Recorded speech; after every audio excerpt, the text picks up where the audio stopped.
Well, Brad, before we start today's show, we got some fun news in that a friend has returned into our life. A mysterious stranger is walking through the door, and it is our delightful friend, the good folks at Wacom at wacom.com, the makers of the new Wacom One. They are once again joining us on ComicLab as sponsors of the show. Absolutely, and we couldn't be more happy because obviously you and I not only love the product, but we use it personally week in and week out. We don't frankly know what we do without our Wacom One tablets. I use mine in my home studio. I know you use yours in your studio as well for coloring and all kinds of high-level professional quality drawing, and I couldn't do without mine. Absolutely. I've got a Wacom Cintiq 24 Pro on my desk, and the Wacom One we're using for best coloring, and frankly was a game changer for the pandemic because the Wacom One, the portability of it, she could take it home and work from home during the pandemic. Same thing as a coffee shop, same thing as an airplane, same thing as a train. The Wacom One, the portability is the key factor here. It is incredibly lightweight and yet has everything you need to do work on the go. It is a fantastic device, and we are super happy to welcome back Wacom at wacom.com as sponsors of this week's show.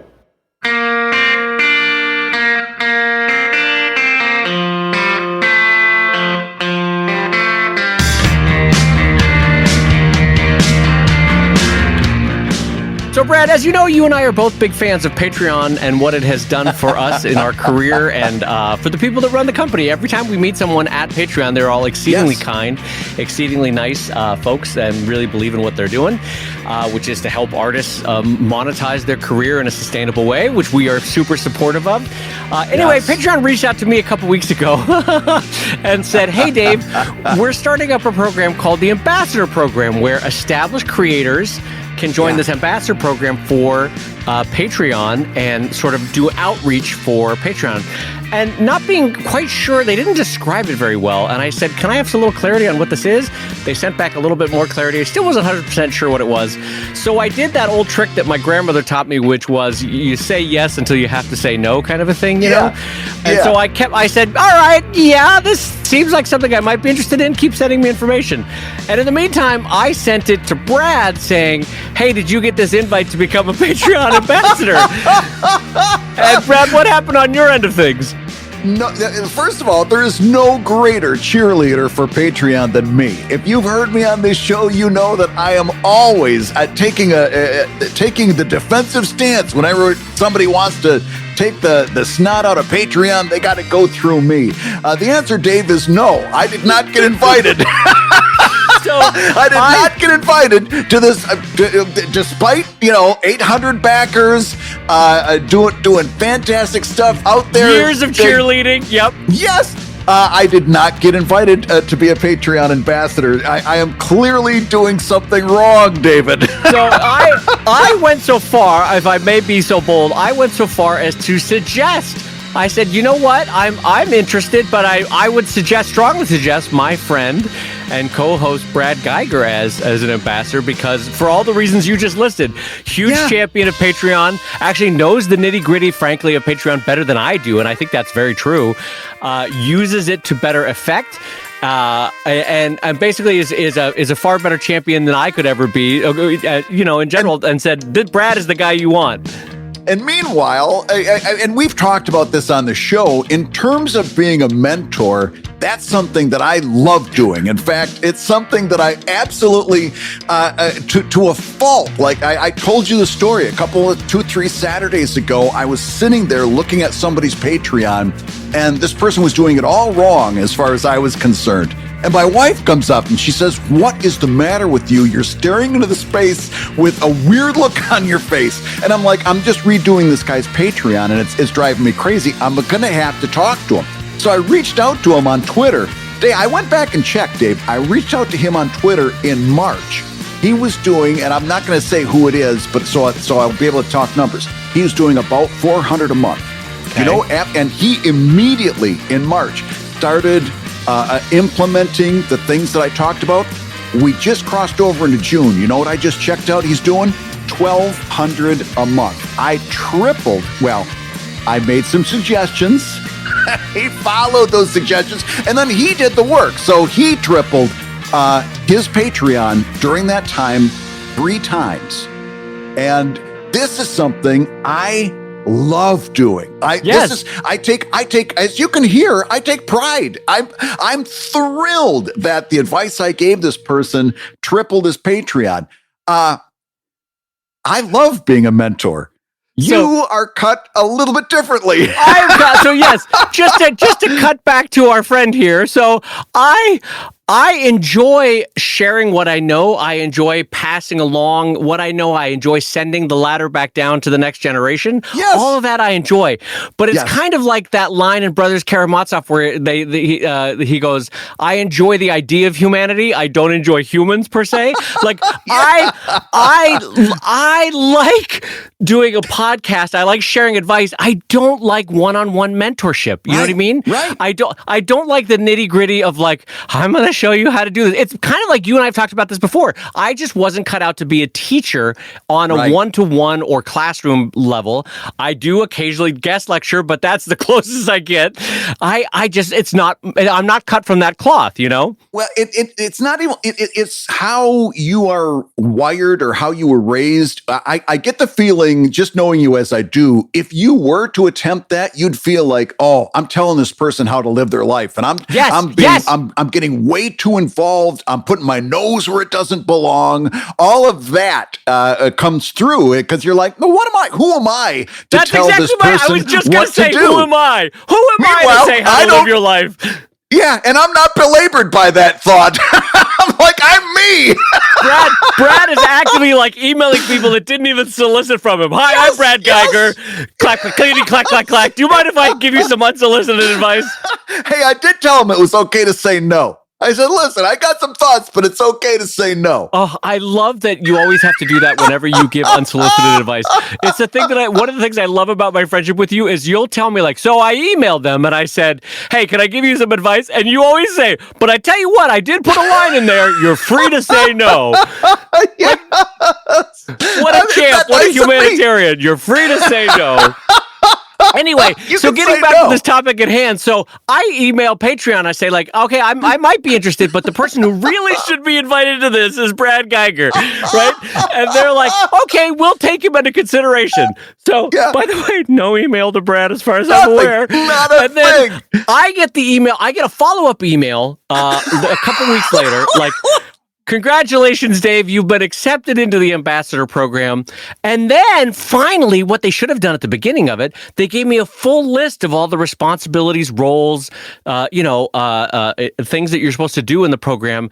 Yeah. And a lot of it was like monthly meetings, monthly presentations, monthly mentoring, quarterly speech giving, and a lot of this stuff. Oh, by the way, all of this is unpaid. So that triggered one thing with me. You get a little swag, but that's fine. Yeah. But the idea of like all of a sudden towards the end of it, again, having said yes until I had to say no, the idea of like monthly mentorship, monthly speech, monthly Zoom meetings with up and coming creators to help them out. And I was like, oh, this all sounds like hot death to me. This is not what I want to be doing. Meanwhile, Brad is champing at the bit to do all of this, has not gotten an email. Meanwhile, Dave calls me up and says, listen to what they want me to do. And he goes, 1, 2, 3, 4, 5. He goes down the list. He gets to down the end of the list. He goes, that sounds like hot death to me. And I go, that sounds fantastic to me. Everything you listed is something I would love to do. So, Patreon, if you're listening, you have emailed the wrong co-host of ComicLab is all I have to say. I'm sorry about that, Patreon. If they couldn't email me at this time, I'll do all my mentoring through ComicLab. I'm done with them. So, I'll say hello, everybody, and welcome to ComicLab, the show about apparently making comics while not actually helping people if you're Dave Kellett. I guess that's what it is. And making a living from comics. I'm Brad Geiger, the editor of webcomics.com and the creator of Evil Inc. And I'm his friend Dave Kellett, the less helpful cartoonist of Drive and Sheldon and co-director of the comic documentary Script.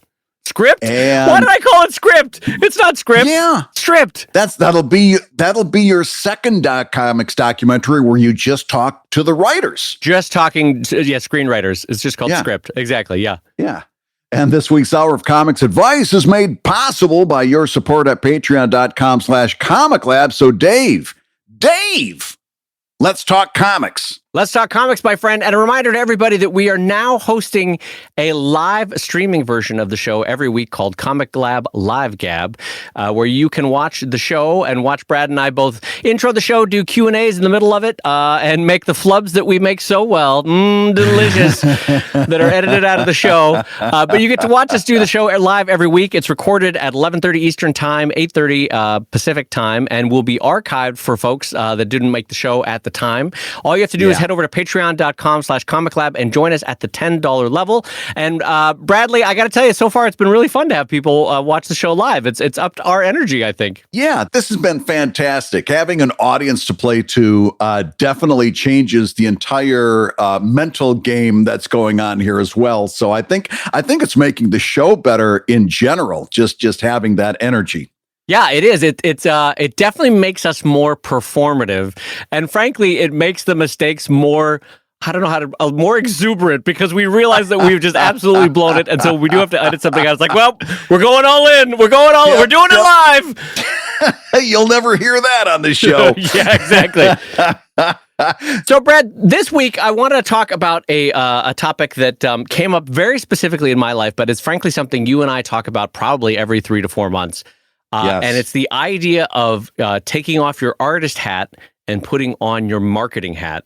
Oh. And I want to tell you something very specific as an example, and we can broaden that out to talk about all of our careers. So in the publishing world, if I submit my fully realized graphic novel to my publisher, and they say, great, Dave, we're ready to go with it. We're going to get the process going. Don't talk about it for 9 to 12 months until it's ready to go to press, and we're just about to start the PR for it. And you go, okay, I'll not talk about it, right? Because your publisher has told you not to talk about it. So you sublimate whatever that feeling is, and you go, all right, I'm not going to talk about it anywhere. And all you can do as an artist is go, something great is coming about a year from now, right? Yeah. And your publisher has told you, and so you go quiet. And then when they very specifically tell you to talk, you start talking about it, and you do this interview with that person and this interview with that person, and you start tweeting about it, et cetera, et cetera. You get where I'm going with that. But here's what's interesting when you are a webcomic artist or an independent artist or a self-publishing artist, depending on how you want to describe yourself, is that you have to limit the thing that you just created that is so cool until it is the right time to share it. And that requires you taking off your artist hat that wants love, that wants appreciation, that wants to share the thing that you just created for an audience, right? Because to you, that is the platonic ideal of what that piece of art should be doing. It should be being shared right now with the crowd, right? Yes. And you have to instead take that artist hat off and put the marketing hat on and say, no, I'm going to share this image 2 weeks before the Kickstarter launches, or right when the Kickstarter launches, or right when the book comes out, or right before Comic-Con, whatever the marketing event might be. And it's really hard to do. It involves, frankly, one of the harder bits of self-control that we have as self-publishers online. I just experienced this 24 hours ago. Where and in this case, it wasn't a comic. I had some time in the studio, so I wanted to do something for TikTok, and I had done and you've heard it on the show before. Nobody wants to support you on Patreon, right? Don't say support me on Patreon. It's a party. Say join us on Patreon, and the reasons for that. And it went really well, and I thought the whole video turned out great. And I had it done, and it was Memorial Day yesterday, right? Most people are out not paying any attention to their phones or en route to somewhere. I knew traditionally, at least from my experience, it's not a great day for internet traffic. So I sat there and I'm like, with my finger above the button, because I was so excited to share this thing. I wanted to share it right now. Yeah. And it's like, you can't do it. You've got the weirdest thing in the world is sitting there arguing with yourself over something. Cause I really, really wanted to hit that button because I couldn't wait to share it. And I knew if I did, I would be super disappointed. Yeah. I mean, wouldn't you describe it as, aside from any monetary remuneration or monetary income that we get from our cartooning, one of the great sugar high moments of our art is when we get to release it to the world, right? Yes. That to us is one of the great joys. It's one of the great, sort of benefits of being an artist is I have made this art. Now I'm going to share it with the world, right? Here it is. And so our mind is looking for that serotonin hit. They're like, no, I want to get that art out into the world. I'm so excited for it. And it is both a very childish moment because you're like, I wanted everyone to say how great I am to see this art that I just made. But it's legit. We have chosen to walk a road that is not like, we're not getting VC capital money in terms of income. None of us are, aside from Jim Davis, are buying a fifth home in Paris. And so part of it is that moment of releasing the art is legit one of the payoffs of being an artist. And it's so hard, as I said, to sublimate that desire and say, no, idiot, you have to wait 5 weeks, 5 months, 5 days, whatever it's going to be to release that art, because that is one of the joys of being an artist. And so it's so hard to fight that fight. And having said that, it's one of the most important skills to learn. Absolutely. Because, and I learned this from you, Dave, many years ago. You were working on something. It might have been when you first started working on Drive. And we were talking probably at a comic convention back then. And you said, I'm working on this thing, blah, blah. And I said, tell me about it. And you go, I can't. I said, why can't you tell me about it? Is it top secret? Or, what's going on? You go, if I talk about it too much, I won't do it. And if I don't want to allow myself to talk about it, because if I start popping up, I'm going to do this and that, I'm going to do this pretty soon. And by the way, you can see people who in your life that do this, right? They're all talk, no game. And they talk and talk and talk. Here's what I'm going to do. Here's what I'm going to do. And they never end up doing anything. And you said, I know that if I talk about this too much, talking about it is going to take the place of doing it. And I'm never going to do it.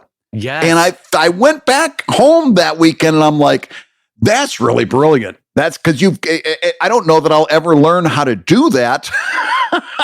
But it's a brilliant skill to try to build because you were absolutely right. Well, I'm really glad you brought that up, A, because I totally forgot about that. But also, B, that is super parallel to what we're talking about, which is a form of self-control in order to make the career work, Yeah. And I have learned in a way, Brad, I don't know if you remember that story that I told a long time ago on ComicLab about cowboys and kaiju that I want to write at some point. Yeah. That idea, right? Having shared that story on ComicLab was dangerous, not because of any copyright thing, like, I'm scared that someone's going to steal my story. It was dangerous because I may never do that story because I, quote unquote, shared it already. Like the energy was already released of, isn't this a fun idea? Hey, everyone, here's the idea. Isn't that fun? And I'm going to have a scene where the cowboy shoots the giant lizard, and it's going to be this and it's going to be that. And by the time you talk about it and get those people saying, oh, that sounds so cool, because that's why we're doing this, Dave, is so people will look at us and say, oh, that's so cool. Right. You get enough of that kind of stand-in emotion, and pretty soon you don't want to do it because you've wrung all the serotonin that you can out of it. Exactly. That's what exactly it is, that I already got the serotonin hit for, it's like that reverse of, 80% of your customers or 20% of your customers or 80% of your income. By doing 20% of the work, I already got 80% of that serotonin that I was going to get from the project. Yeah. And that's a cheat that means the project will never happen, Yeah, because you need that 80% to get you through the actual working of doing it. You need to have that carrot in front of the donkey that says, oh, I can't wait until they see this. I've got to keep working on this because when they see this, it's going to be so cool. If you don't have that, or if you've already allowed yourself to have a certain amount of it, then on those long nights where you've got to draw that lizard and you've got to draw every one of his scales, and you've got to do this stuff that it gets into the drudgery of comics, right? Yes. And you got to get through that panel or that page. You've got nothing to drive you. Yeah, because really you need that hoped for serotonin hit that comes at the end of a project to power you through those dark nights. And really what we're talking about with both of this in terms of delaying your artist hat being on by putting on your marketing hat and not sharing a story until you actually start working and releasing the story is that both of these are about delaying gratification, and it's hard to do, but that is literally the mark of a professional, is delaying your gratification so that the art gets made and that the art gets released in the proper way with the proper hit and so that it can maximize its income. And really, that's one of the hardest things that an artist has to do, is to delay gratification. Yeah, So how do you do that in your daily life? How do you get yourself to delay gratification? Because I know for me, one of the tricks I do is almost kind of like role play. I'll role play the Twitter comments I might get. Oh my gosh, it's so cool that you did this. I'll role play comments in my head, and the whole time I'm kind of like double-edged sword. Part of it is I'm kind of giving myself a little bit of the feel of what it's going to be like when I release it, and so you it keeps me basically going. Self-produce a serotonin hit by faking it, right? Yeah, and then of course here's the other side of that sword. I release it to crickets. And nobody appreciates that I drew all the scales on the lizard. Nobody cares that I did a pitch perfect background that brings back the very same city that Bonanza was in or whatever. Nobody cares about any of that stuff. Worse yet, you get an I don't get it or I don't care. And all of that stuff that you built up in your mind is the only reward you're going to get for that page. Yeah. Well, so to go back and answer your question about like, how do I do it? It's interesting that your approach of basically faking it until you release it, right, is actually something that I do as well. I will admit that there is a tiny part of me that people are going to love this. And here's the kind of comment I'm going to get for this. And they're going to love the people that truly love, Drive, are going to love that this ship is coming in from this angle, or they're going to love that this space battle is happening this way. The comments I'm going to get, right? That kind of thing. And you're right that doesn't always live up to expectations, but all it needs to do is power me through one more day of holding off releasing it, It's just taking it one day at a time and just not releasing it that day. And then tomorrow I'll kind of do the same. And frankly, the desire to push it out public will fade as the days go on. So that's one thing, right? Yeah. Because as you get further and further away from the work of having done it, the desire to release it goes away too, which is nice, right? So that's that. There's that. But then also, and this comes with experience, is I know that the Dave Kellett that will get the positive comments or that will get the joy of having released the art, that itself is fleeting, and that I will return to my baseline emotions kind of quickly after reading the comments. Does that make sense, Brad? Yes. So I know now that even though I really want to release this piece of art, oh God, it's so good. I'm so proud of what I just drew, and it's going to bring people joy. Oh God, I want to release it so bad. But I know that even though I want to read the comments, I want to get the emails, I want to get the tweets about it, I know that within an hour of having released that piece of art, the whatever little temporary high I get, it will drop back down to a normal baseline fairly quickly, and then it will be right back to work on the next thing. So what I'm saying is, with more experience, you get the kind of muscle memory of like, just do it the right way. Release it when it's supposed to be released. Don't rush it. Not everything has to be an immediate gratification, because frankly, even an immediate gratification won't get you to a permanent high. It will itself drop back down to a normal baseline. So just try to be more and more professional about it. And then also, I think the third thing that comes with experience, Brad, and you can comment on this too, is that frankly, you go, you know what? There's more of an income to be made if I do it the right way. If I release this when the Kickstarter is about to launch, if I release this when the book is about to come out, if I release this right before Comic-Con, you learn the hard way that releasing it to the world months ahead of time gains you nothing in terms of that brief serotonin hit, and actually impacts how much money you make, or how many sales you make, or how many backers you get for whatever the thing is, Yep. And then when that Kickstarter funds, or you start getting those first pledges, or you see your Patreon react in a positive way, that's another serotonin hit. All right, so you learn to kind of trade off the reward that you're getting. It's like, okay, I know I could get a big reward in social media comments today, or I could get a big reward in Kickstarter pledges next month. Which reward do I want better? Yeah, which reward helps pay the rent? I think I know which one it is. Yeah, all right, exactly. Yes, indeed. Oh my gosh. Well, I'm glad to know that I'm not the only person who deals with this, because the more you talk, the more it was one of those things that I thought I was the only person who struggled with that. Well, no, and what happened is this past week, Beth and I were working on something for the upcoming Drive Kickstarter that, frankly, was one of the coolest things I've ever made. It involved more work and in a different vein than either of us had done before, but it came out so cool. What is it? So okay, do you remember? This is maybe only appealing.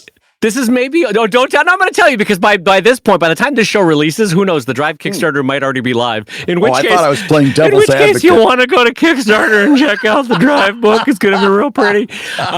By this point, the Drive Kickstarter was already live, so I'll just say what it is. Okay. Do you remember, Brad, both in the Star Trek universe and the Star Wars universe, they would create technical manuals that had all the ships, and they would have them in profile. They would have descriptions of all the different parts. Yep. It's really, frankly, the inner slice of the onion for the super fans. The people that really love it, a property, are really going to love the technical manuals.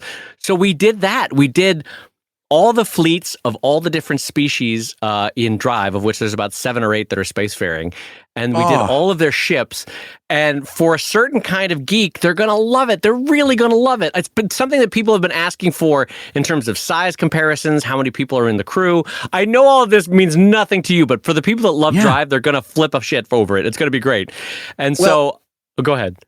You're boggling me, because if I were to try to sit down and do that for my universe, my brain doesn't work that way. I don't know that I could do that.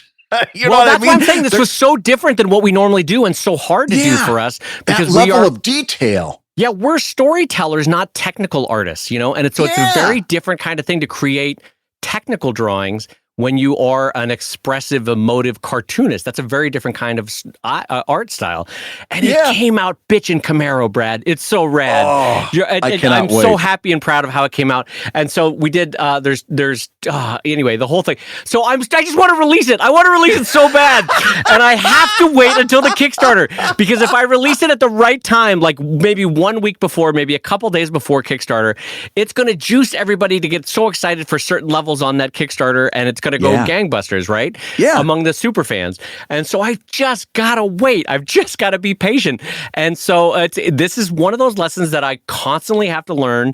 You think after 20 years of cartoon making that I would be like, no, David, it's always you've learned this lesson before, and this is this is me turning into like college librarian. You know what the lesson is. You have to be calm about it and not share this. Oh, I can't wait.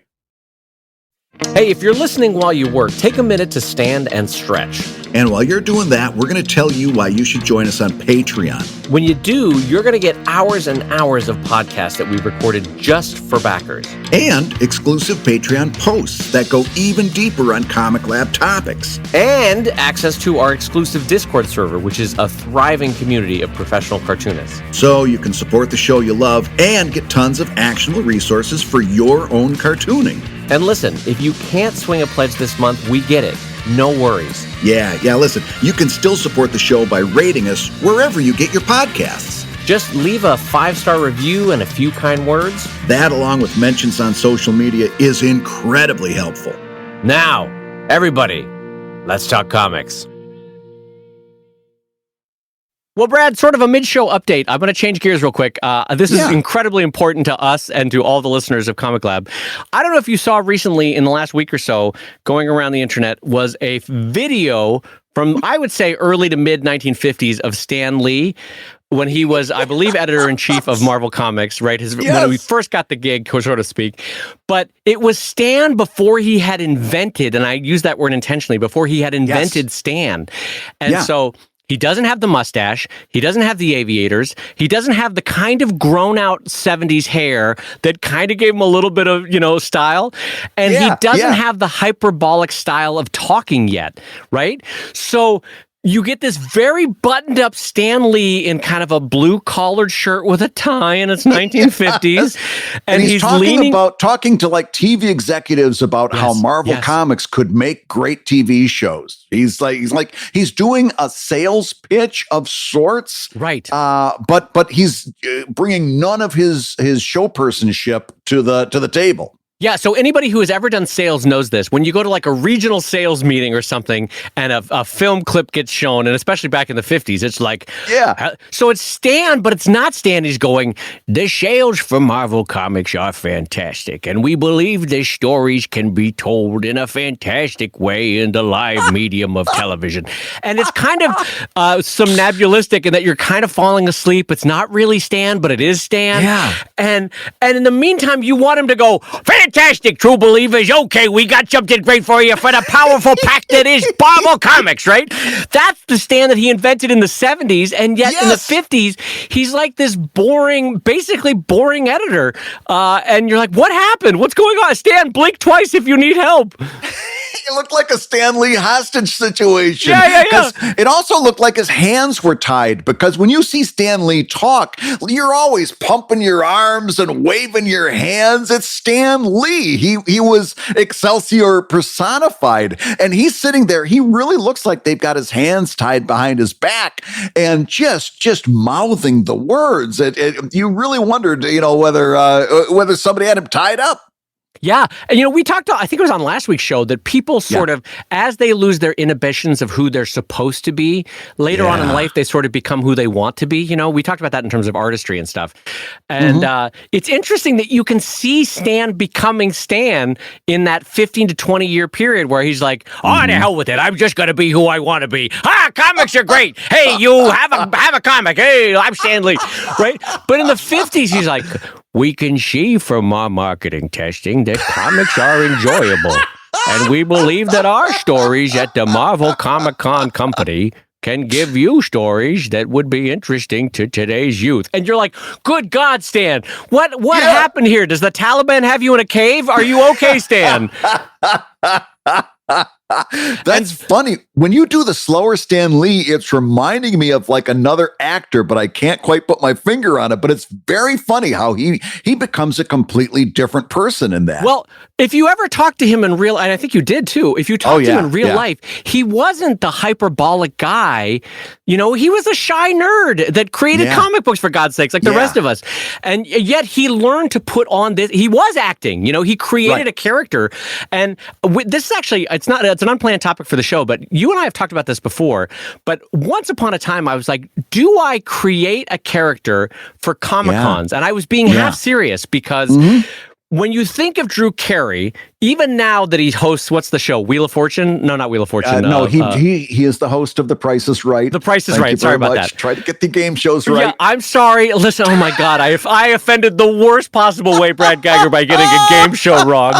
The one person in America that subscribes, actively pays for the game show network, and I just picked the wrong name. Oh my God, I'm so embarrassed. They're one subscriber. They're one subscriber to their paying streaming service where you don't get ads.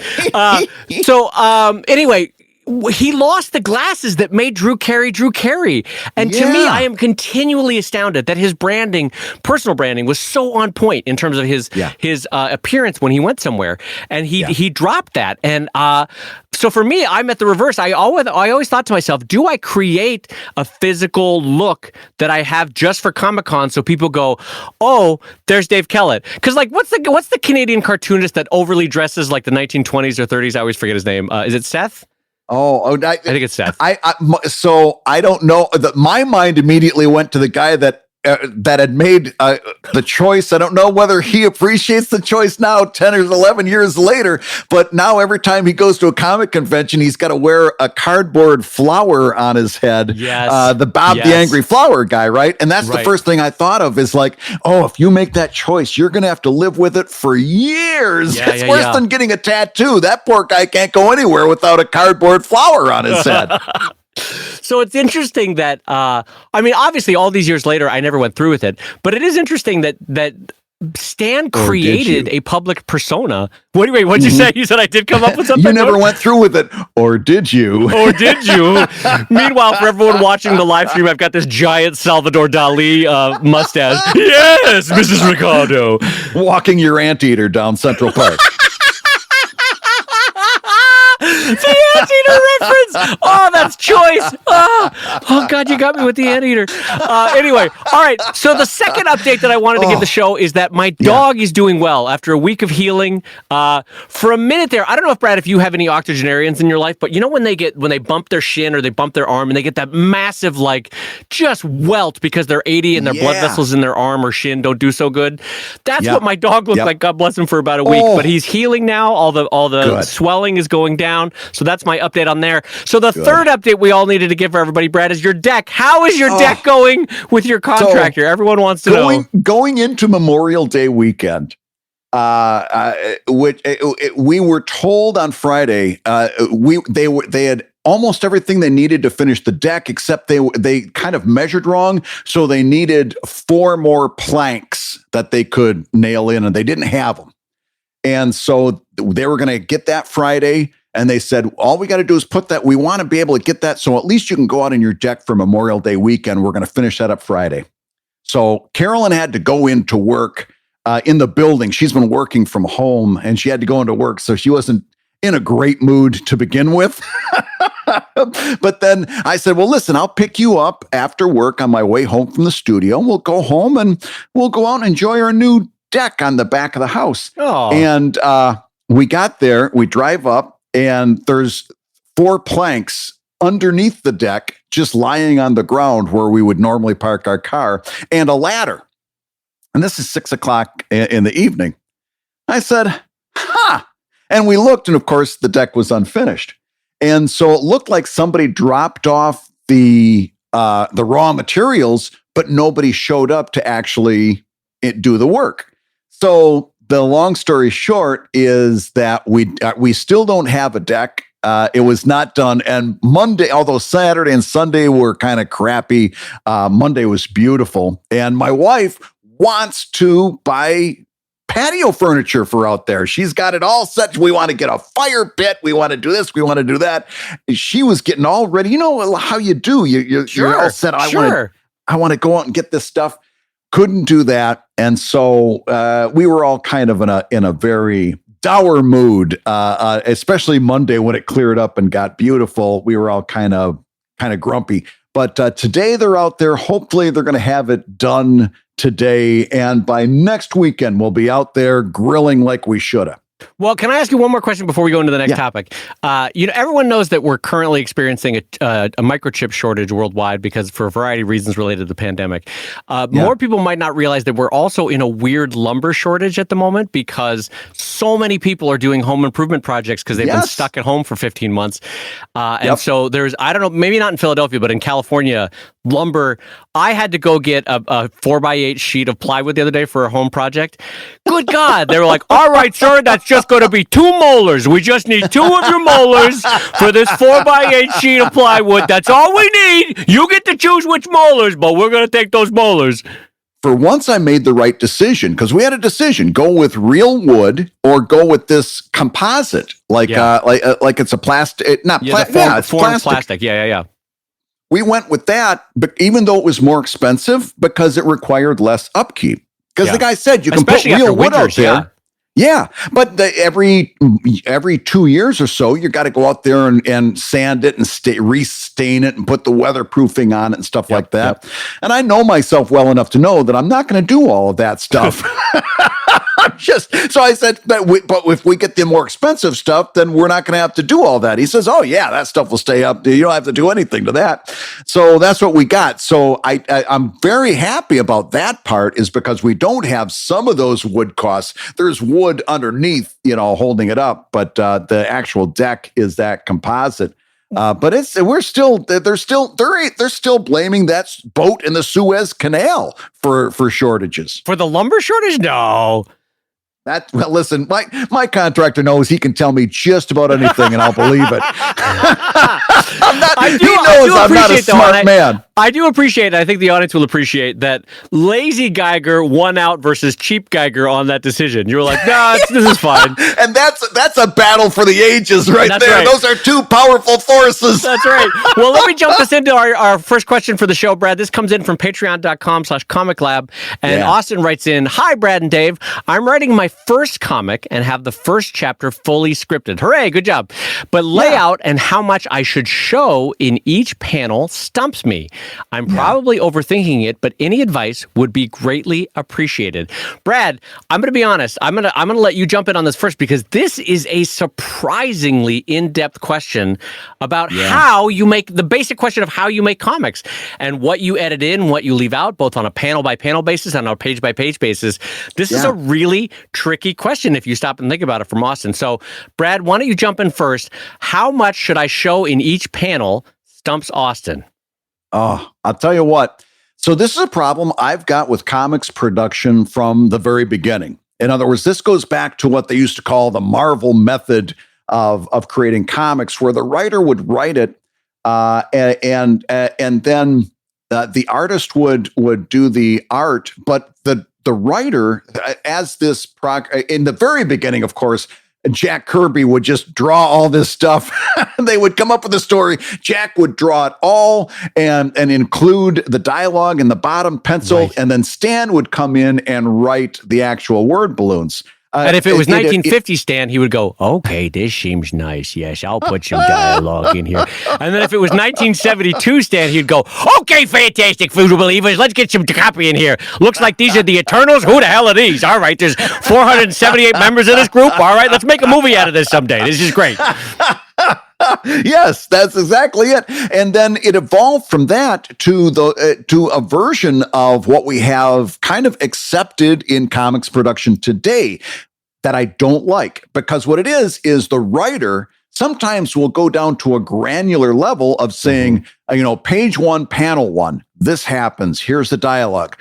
Panel 2, this happens, here's the dialogue. And then the artist, usually the penciler, will take that and do the breakdowns. And then if it's a major production, they'll hand it off to an inker and so on and so forth. I don't like that.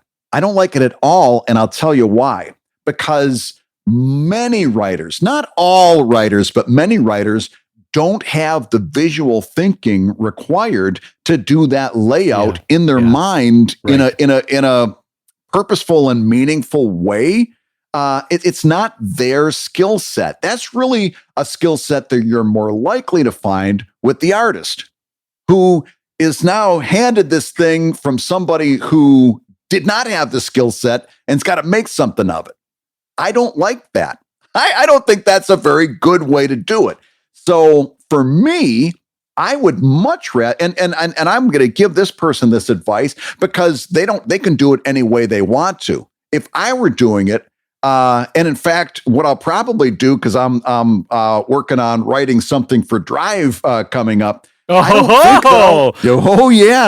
I don't think I'm going to do page 1, panel 1. I might at best have a page breakdown because I write in such a way where I want something to happen at the end of every page. I'll probably do that. But in terms of telling the artist how many panels or which panels, I would much rather the artist figure that out, because that's the artist's skill set. Visual thinking. It's what an artist does. I'm not saying that writers can't. I'm not saying that if a writer does it, that they're necessarily bad at it. I'm sure there's some writers that are very good at it, but I don't think we should be asking writers to be visual thinkers necessarily when it's not necessarily in the automatic skill set that a writer brings to the table. I think the writer should write, and then the artist should make that into a visual thing, including the panels. I agree with you. First of all, I think you're answering a slightly different question than what Austin is asking. Because Austin, all that time I've been talking, I wasn't answering the question. No, I think listen. This is a good. You're answering a parallel question, which is also good. And I want to talk about what you're talking about first, and then we'll go to Austin. Austin, I think, was talking about when you are both the writer and the artist, right? And so you're talking about. Well, wait a minute. Read his question again. Hi, Brad and Dave. I'm writing my first comic. And I have the first chapter fully scripted. But the layout and how much I should show in each picture stumps me. I'm probably overthinking it, but any advice would be greatly appreciated. So based on how Austin worded that sounds to me like how much I should show. I took that as I am the artist. So he got me at I am writing, not I'm drawing, not I'm creating, I'm writing. Right. My first comic. Boy, okay, look at this. All right, you and I are going to argue semantics about this question. Well, let's answer both questions. I think this is why I think that's what I mean. They're both good questions. These are both good questions. So let's answer your first approach, which I think is perfectly valid, which is talking about the Marvel DC method of there is a writer, there is an artist, and how never the twain shall meet, right? Yeah. Okay, so I agree with you that I find it actually more frustrating when a writer can visualize art, but they have an inability to not realize that every panel is not a splash page, you know? Yeah. So in this panel, we're going to see 3 galactic fleets all converging on an exploding planet. I can't put that in a 3-inch by 3-inch panel, you know, that kind of thing. In panels 2, 3, 4, and 5, we're going to see each full shots of a Roman legion cresting a hill in Germany coming to fight the Visigoths. I can't show that in a 2x2 panel. That's a whole splash page, you know? And so some writers, you're right, don't have the ability to see just basic space limitations of what it takes to fit something into a panel. And I fully agree with you there. And part of that is just time and practice. Don't you think that writers need to see how their writing will be visualized in comics? That's also true for screenwriters, by the way, is that they go, oh, you know what? I wrote that wrong for that screenwriter. And then the next script gets a little bit better. All of which to say is you're right that the skill set for visualizing is not the same as writing. And that's why I think cartooning is such a unique skill set, because it marries the two, right? And I think you would agree with that. I'm not the kind of person that's like, cartooning is the highest art you can imagine because it includes all the other arts, including the shittiest like dance. So all of the arts are included in cartooning. Anyway, so now let's talk about, Brad, you are a cartoonist. And you have to, writer Brad has to talk to artist Brad, because we've all had that feeling sometimes where artist Brad is like, to hell with writer Brad. Why did writer Brad give me this panel to draw? This is ridiculous. Yes. Oh, so I will say this. I think this is where my method of writing so that something significant happens on every page can really help you out. Because once you do that, now you've divided it into chunks. And once you've done that degree of separation so that something significant happens, now you can take a look at that chunk and say, okay, how am I going to make all of these plot points happen on this page? And instead of how am I going to make, I've got 17 pages ahead of me, and I've just got to figure out how much goes on the first page. Once you separate it into chunks, you can start to go into your moments on that on a panel by panel basis a lot more easy. And as you do that, I think you've got to have 2 things in mind. Number one, pacing. Panels can affect your pacing, and you can make that work to your advantage. In other words, you can make time speed up by your use of panels, and you can make time slow down by your use of panels. You can linger on a moment and then fast forward, or you can do it in reverse, right? So you've got to think about, number one, how you use your panels, and number two, you've got to think about just basic storytelling elements. In other words, how important is this scene? Does it need to be explained in one panel or 2 or even 3? And you've got to be able to make that decision of what is the importance of that. Okay. So you've also got to think about it not only in terms of pacing, but in terms of storytelling itself. And that is something that I don't know how to tell you. I can't tell you, well, here's how you do that. That's something you've got to learn by doing and doing over and over and making some mistakes and learning from those mistakes and then going back out and doing the next page. I don't know that I can just give you like 5 simple tips to laying out a page. I don't know that that exists anywhere. What do you think? Well, that's why at the very beginning of this question, I said, I feel like this is such a fundamental question about comics making that it's actually surprisingly difficult to give a brief answer to. Yeah. And I think Brad is right that practice is the best teacher on this. It really only by doing do you realize, oh, these 5 panels could entirely have been left out, both at the writing stage and at the drawing stage, right? Like I didn't need any of these 5 panels. Or, oh my God, I'm realizing now as readers read this that I needed to insert a couple of panels here to explain how that action happened or how we got into the fight scene or how that door got opened or how that car crashed over the bridge. We needed a few more panels just to show that. And so really that just comes with practice. And you said you had the word, you were feeling stumped. And I get this because what's happening is the feeling of stumped comes from basically a feeling of fear. You're afraid of making the wrong choice, and so it's freezing you from doing anything, which, by the way, is a totally fair reaction. And the way you get over that is to just start, just by starting to put things down in writing, starting to put things down in drawing. And honestly, you'll get better. But one thing I will say as sort of a guiding light is every panel, every page is trying to communicate the best way possible of what you need for that moment. That means you don't include so little that you don't communicate what's happening, and you don't include so much that it becomes like a Chekhov's gun where the audience goes, why is there a clock in the background? Why is there a cat in that panel? There's nothing extraneous. Basically, I think, Brad, you have a perfect way of describing this in terms of what to include, right? Well, just enough. But I will say this, in terms of finding where that balance is, there's a little methodology in comics that everybody talks about and very few people actually do, and it's thumbnailing. which is you make a very small sketch of your page and just indicate kind of in thumbnailing kind of gives you that idea. It's very loose. It's very light. You're not doing a good drawing here. You're just indicating where this character is, where the next character is, who says what, in what order the word balloons might be. Right. And the whole idea of doing this is so that you can do 1 or 2 versions of the page and see what works best. And what I would suggest for you is to thumbnail your pages and try to come up with maybe 1 or 2 or even 3 very different layouts for every page. So it's challenging you to think about it in different ways. And then put that away for a couple of days so that you can get it out of your conscious brain and come back to it later and then really objectively see which layout is the best.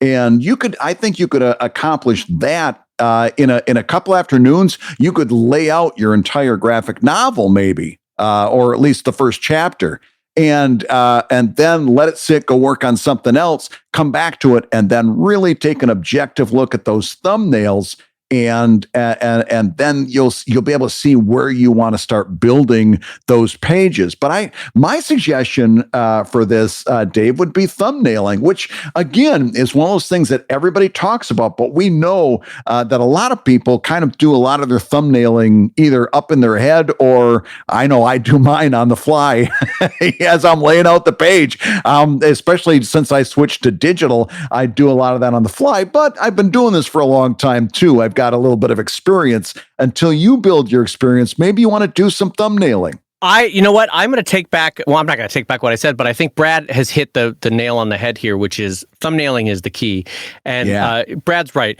I will say that Kazu Kibuishi, who we've had on the show before, who's the author of Amulet and A Delightful Human Being, whenever I go to visit him in his studio, and it's been a while since he moved to the Pacific Northwest. But when he lived in LA and I would visit him in his studio, I remember his thumbnailing was extensive for Amulet. He would re-thumbnail a chapter like 5, 6, 7 times until he got it right. And yes. To be honest, I think that's having learned from being burned once or twice by I'm 10 pages into inking and I go, oh shit, hold on, this is all wrong. I need to have introduced this back on panel 2, or I need to have not included any of these visuals until the 14th page. And so I think he has learned the hard way, but it's worked out great for him. That extensive thumbnailing up front really helps his editing process, helps him basically limit to the core essential moments that he wants to tell in the story that best, as Brad says, nothing more than is needed, on a need-to-know basis in terms of what is needed in that story. And Kazu does that really well by extensive thumbnailing. So, Brad, I think you have actually hit the nail on the head here with this one. Well, good. And then we've basically answered both questions that might have been asked. Yes. So I'm happy about that, because I think that it could have gone either way, and frankly, they're both great topics to talk about. So I enjoyed talking about them. But let's go on to another question that I'm kind of anxious to talk about, Dave, because it's my favorite topic, lettering. And this comes in from our $5 Patreon backer, Brandon, who says, "Hey guys, I'm going to do it. I'm going to ask it. What's the deal with lettering?" And by the way, I think he might have meant that to be read like Jerry Seinfeld. What's the deal with lettering? Oh, well, did Jerry Seinfeld just walk into this podcast? What a perfect job. Boy, if I closed my eyes, I thought that was Jerry Seinfeld. That was... What's the deal with lettering? No, you know what? That actually wasn't an invitation to do it again.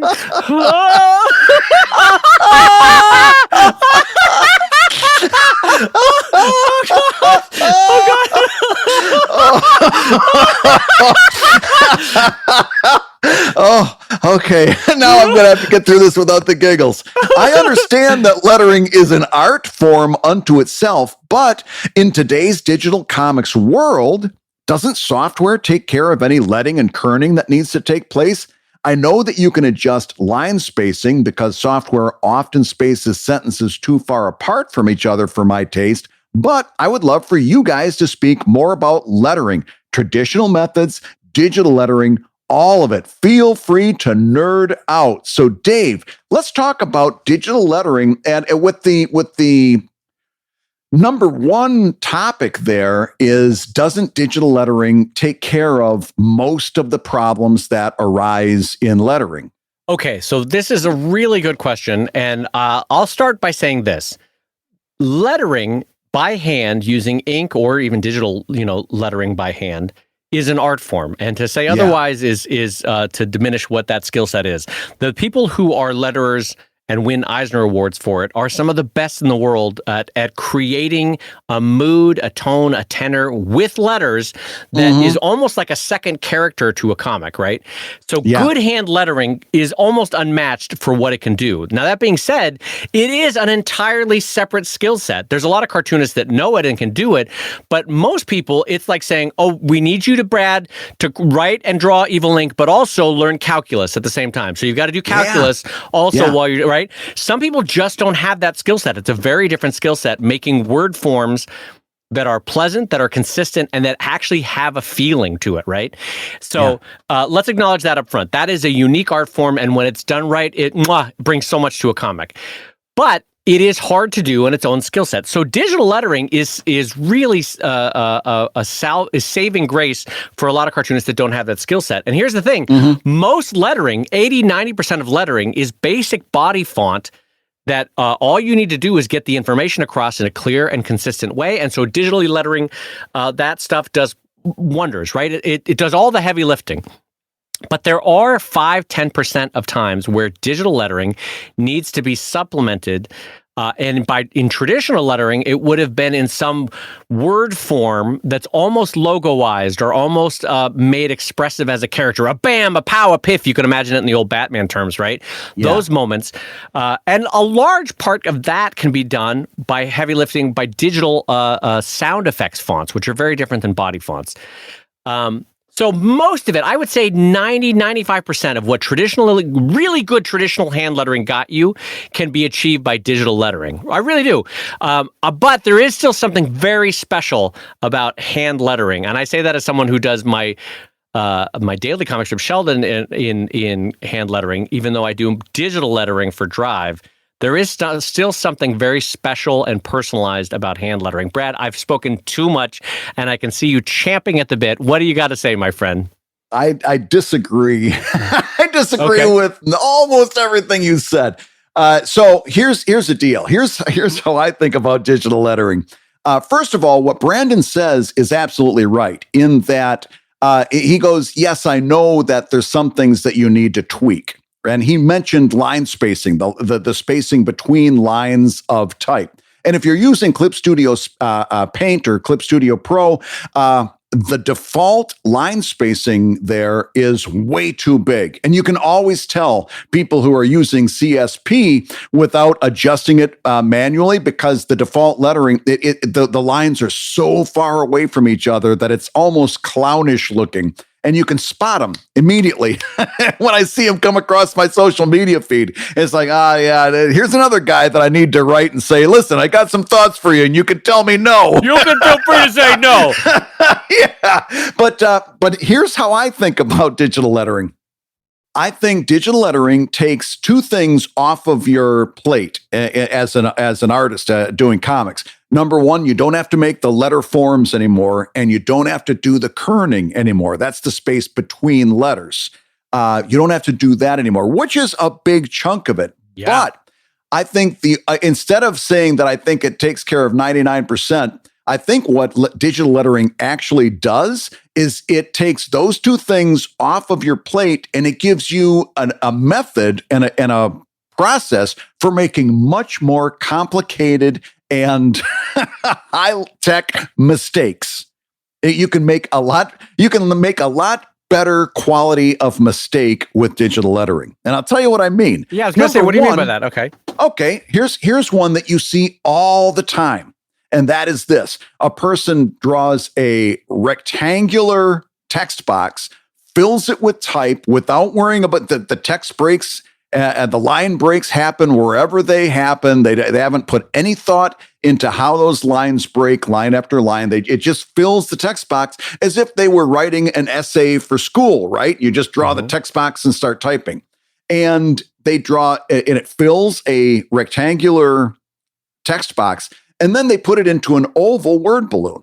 And you can always tell the spacing at the top and the bottom and the sides are all whopper-jawed. Nothing fits the way it's supposed to fit. Whopper-jawed? That's a great word. Whopper-jawed. I love that. The spacing is terrible. They've just made a more high-tech mistake than if they would have actually been measuring it out and doing it by hand. It's still a mistake. It's just a more high-tech mistake, right?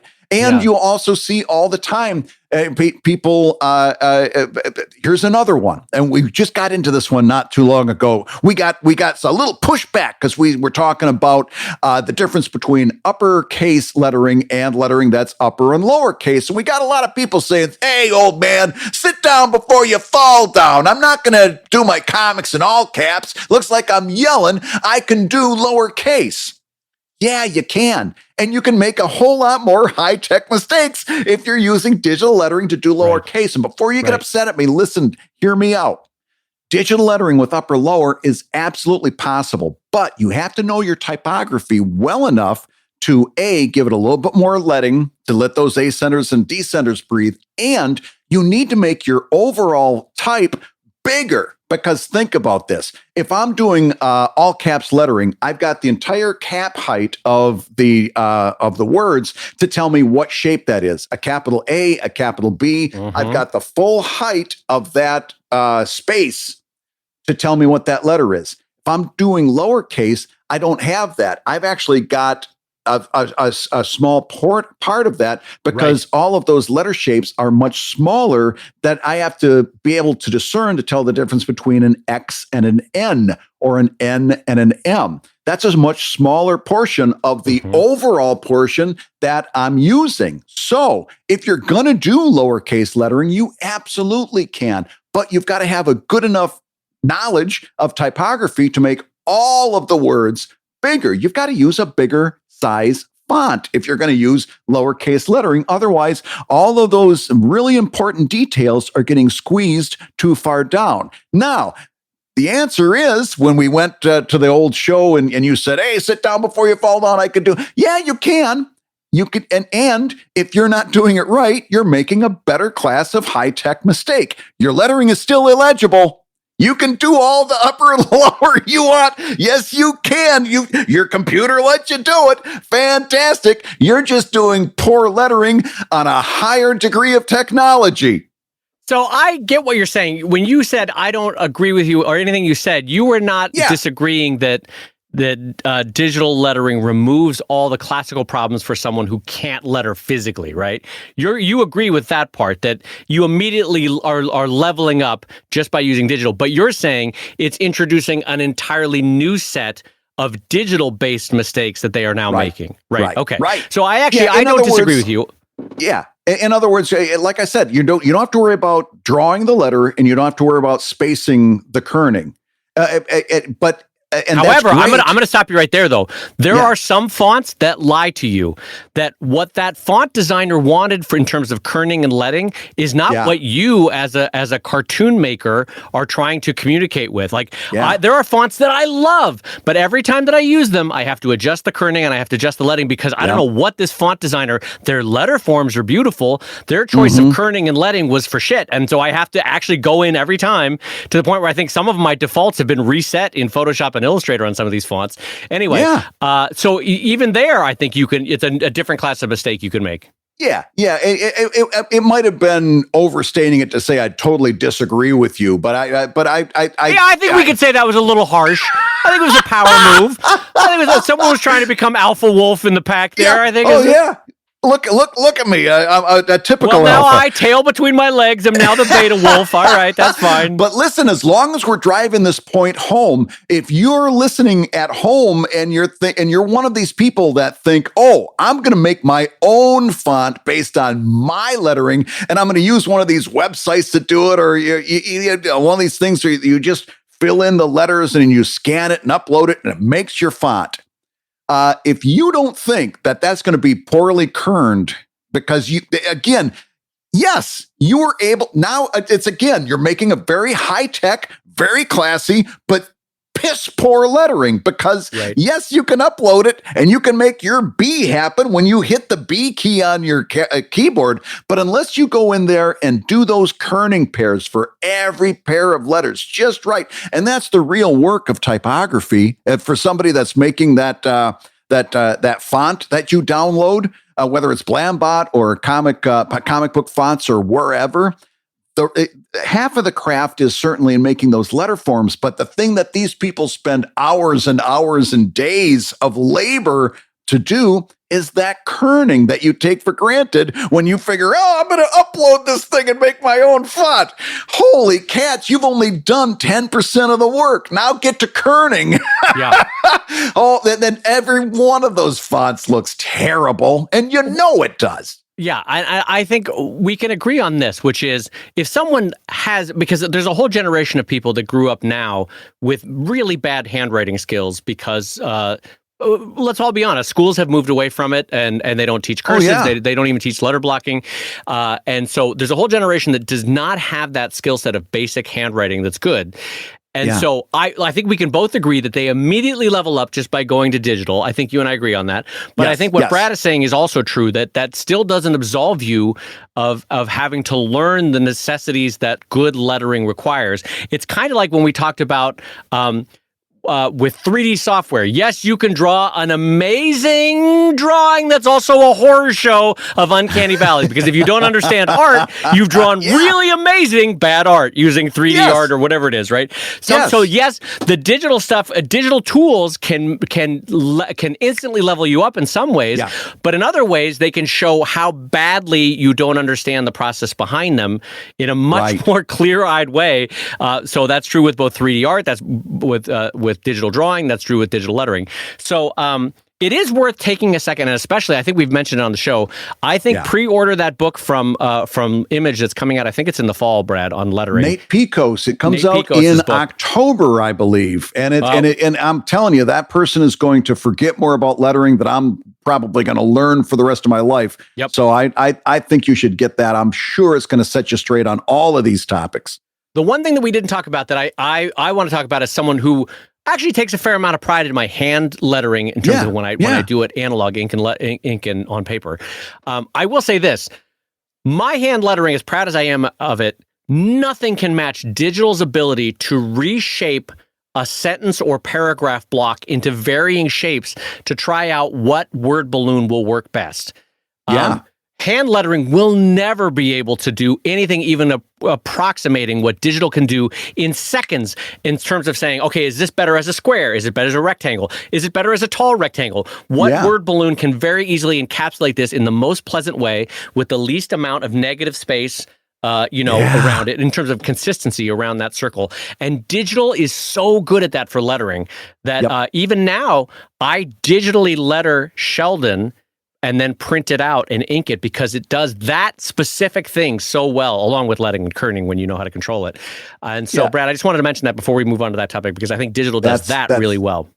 That's super smart. And if I ever did like a real time lapse of beginning to end of one of my pages, you would see that those word balloons are changing constantly.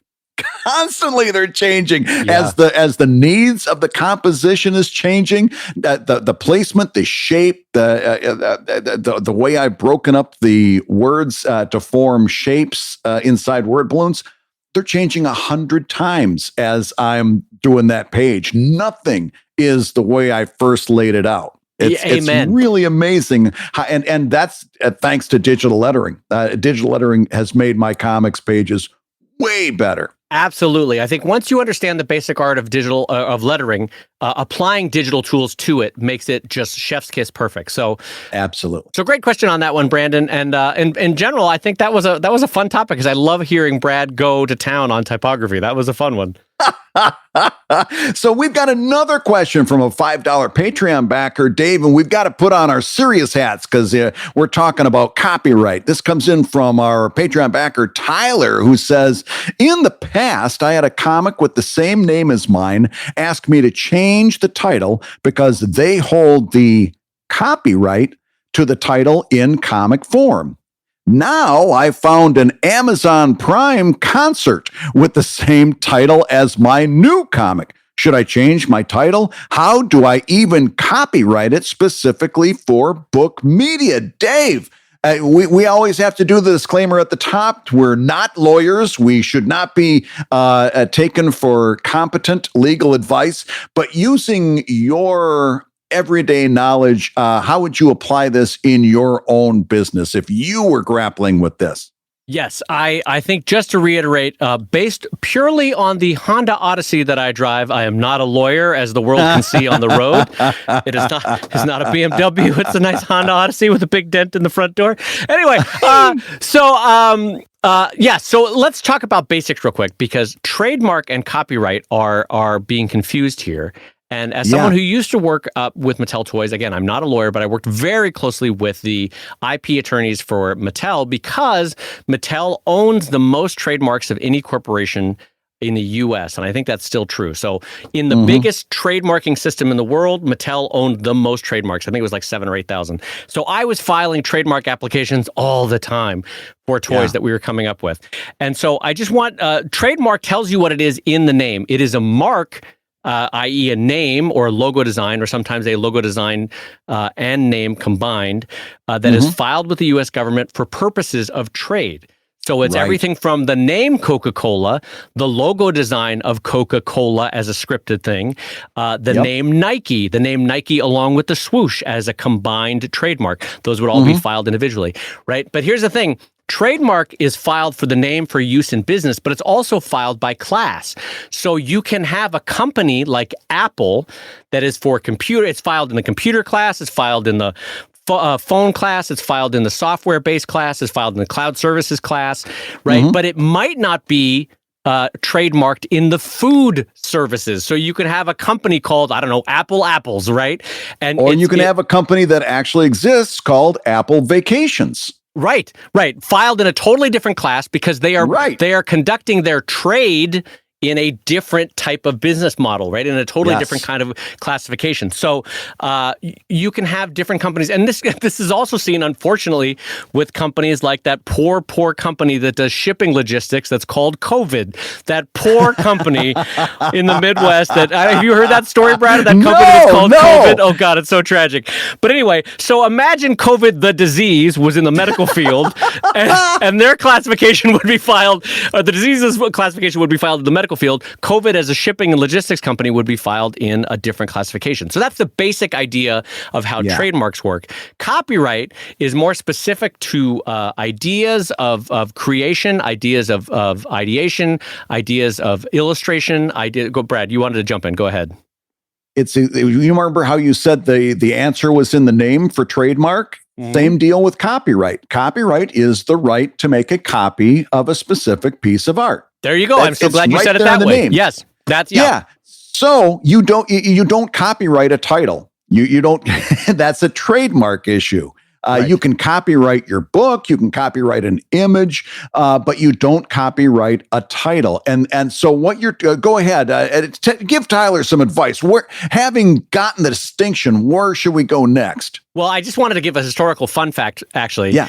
Because copyright, as most of the English-speaking world enjoys it, stems from a cartoonist, actually, because William Hogarth in England was having his stuff ripped off all the time by printers on the other side of London, who would then undersell him with a print that was not as well made. That was actually pissing him off as much as the fact that they were underselling him, was that they were shitty prints of his work, because someone had re-etched it and they looked terrible.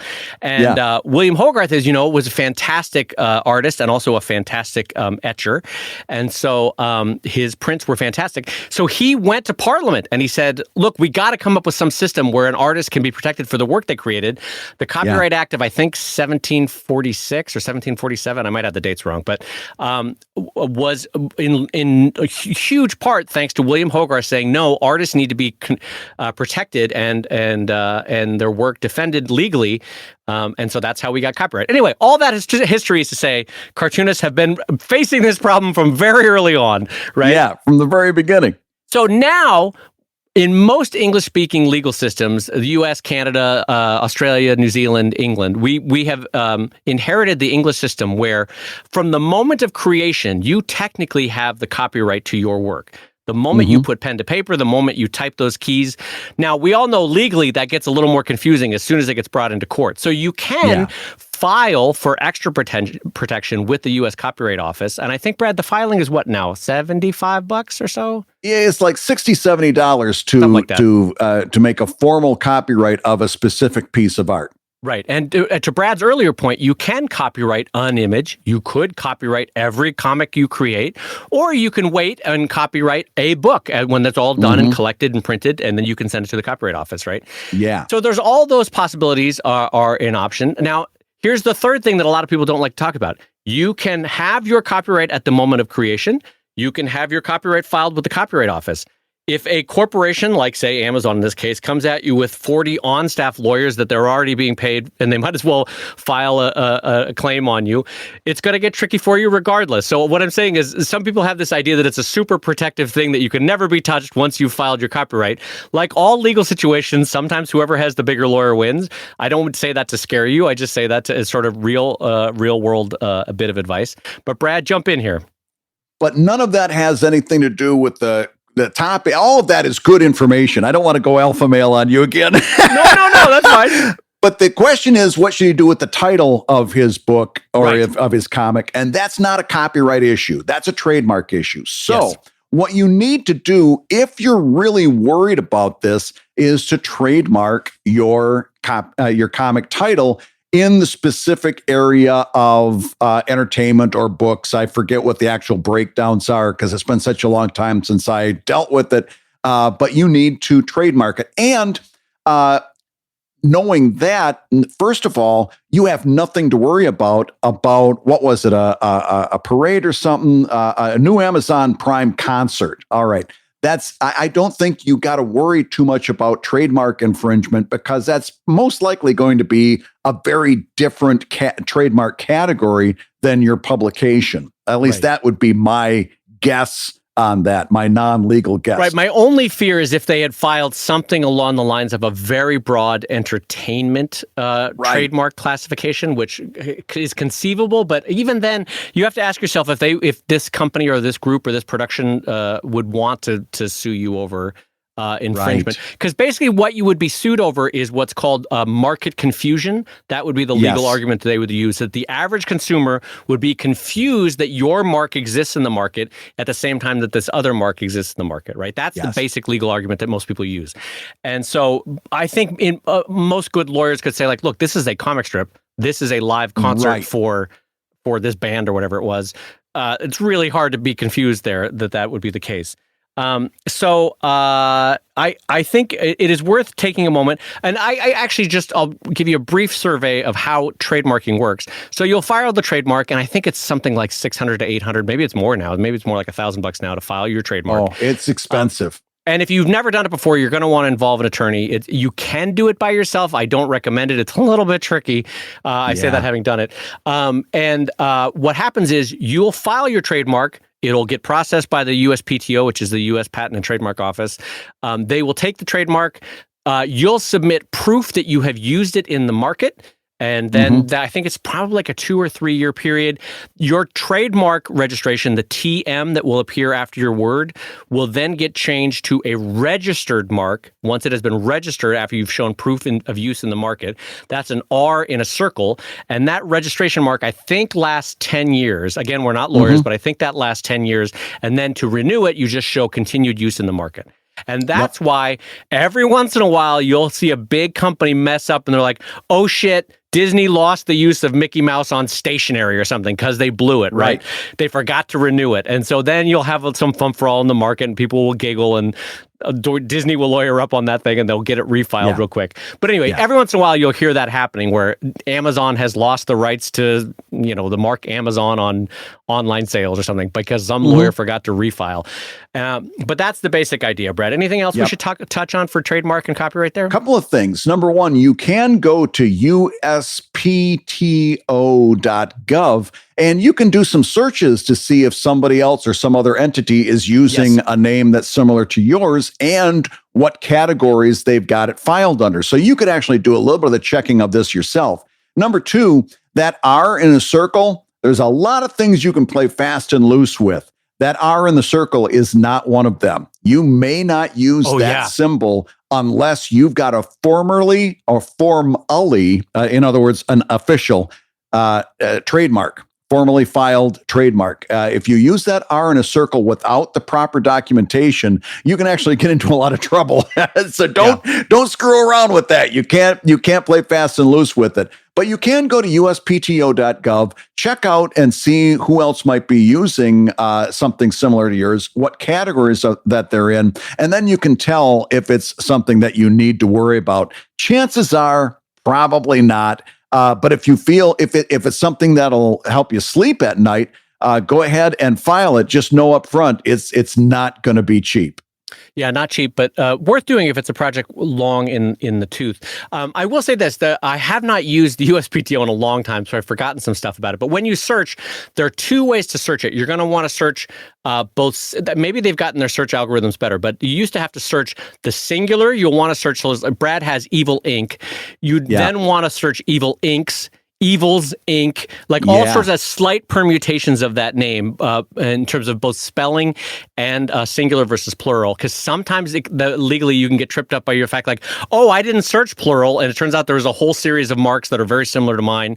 So there's that. And then you can also clarify, and I think the system is called TAS or TESS. I haven't used it in a long time. I believe it's TESS. If I had to do it off the top of my head, I think you can get it at www.uspto.gov/trademarks/search. Oh my goodness. Look at this, just off the top of his head. As he takes it from the chat in the live. Oh, that's amazing.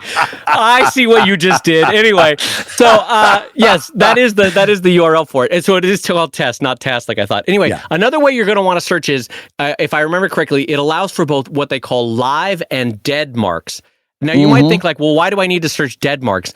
Well, sometimes you're going to want to search dead marks because if there is a mark that exactly is your name and it's in a class that's exactly yours, your spidey senses are going to want to tingle a little bit, and you're going to want to do more research about who is this company, where are they still operating and they forgot to re-register, that kind of thing. And I know this is more than any of you wanted to hear, but it's a good basic introduction to trademarks and versus copyright, because at some point in success, you will want to trademark your title. Well, if that's the case, then it's time for my trademark goodbye. And that's where I say you've been listening to Comic Lab, the show about making comics and making a living from comics. Your hosts have been my friend who is both right and you'll never make a copy of him, so I guess he's get copyrighted. My friend Brad Geiger, the editor of webcomics.com and the creator of Evil Inc. at evil-comic.com. And my friend for whom I would never trade, even for another co-host whose name would be Mark. All right, big swing and a miss there. Here we go. Co-director of Stripped, and soon to be co-director of Script, and the cartoonist of Sheldon at sheldoncomics.com and Drive at drivecomic.com. And the Comic Lab theme song is used with permission from Andy Creighton at theworldrecord.net. And this episode was edited by Matt Woodard of Woodsong Productions over at www.woodsong.media. If you love Comic Lab, you can rate and review the show on Apple Podcasts, and you may hear your review featured on a future episode. And a reminder that now you can watch the shows live as they stream. They're also archived, but live as they stream every Tuesday in the morning over at patreon.com/ComicLab. You can join us at the $10 level to get Comic Lab Live Gab every week. And Comic Lab is made possible by your support on patreon.com/ComicLab. So we'll go ahead and say that twice. Patreon.com/I'm Stan Lee, and I'm very staid in the 1950s. I'm not overselling this. I'm just saying I'm Stan Lee. That's all I'm saying. And it's patreon.com/ComicLab.